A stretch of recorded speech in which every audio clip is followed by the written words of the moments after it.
आप सब खैरियत से होंगे। आज की मीटिंग का जो फ़ैसला है वो आ चुका है और इस फ़ैसले में ये कहा गया है कि 9th और 10th के जो एग्ज़ाम्स हैं उनको पहली प्रायोरिटी पे लिया जाएगा, फिर 12वीं और 11वीं के एग्ज़ाम्स लिए जाएंगे और 4 मज़ामीन के जो है वो एग्ज़ाम्स कंडक्ट किए जाएंगे, जिसमें साइंसी सब्जेक्ट्स के जो एग्ज़ाम्स पहले लिए जाएंगे और मुतवक्को है कि उसमें इंग्लिश भी ऐड कर दिया जाए। फिज़िक्स, केमिस्ट्री, मैथ और कंप्यूटर और बायोलॉजी के साथ इंग्लिश को भी जो है वो ऐड होने का जो है वो चांसेस ज़्यादा हैं। इसी तरीके से जो इलेक्टिव्स जनरल सब्जेक्ट्स में कंपलसरी सब्जेक्ट्स हैं उनमें जनरल साइंस, मैथ और इस्लामियत अख्तियारी और पीएस और उर्दू को ऐड किया जाएगा।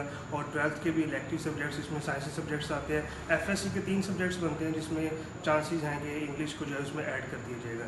इसी के साथ मैं ये भी बता दूं कि शफकत महमूद साहब की जो ट्वीट है उस पर ये बताया गया है कि जो मार्क्स आप फर्स्ट ईयर में, सेकंड ईयर में गेन करेंगे और जिन मज़ामीन के एग्ज़ाम्स होंगे उनमें जो मार्क्स होंगे, कंपलसरी एग्ज़ाम जो सब्जेक्ट्स होंगे उनमें भी वही मार्क्स आपको दे दिए जाएंगे, एलोकेट किए जाएंगे। यानी कि ये 4 मज़ामीन के एग्ज़ाम देंगे तो बाकी जो मज़ामीन के मार्क्स होंगे वो इन्हीं को देखते हुए परसेंटेज के अकॉर्डिंग लगा दिए जाएंगे। उम्मीद करता हूँ वीडियो पसंद आई होगी।